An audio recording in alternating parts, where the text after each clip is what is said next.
जहां पर अर्जुन सिंह राजू जो नेशनल कॉन्फ्रेंस के कैंडिडेट थे, एडवोकेट अर्जुन सिंह राजू जो नेशनल कॉन्फ्रेंस के कैंडिडेट थे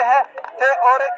यहाँ से वो इस सीट को अपनी नाम कर चुके हैं और समर्थक यहाँ पे उनके स्वागत के लिए नाराबाजी करते हुए दिखाई दे रहे हैं।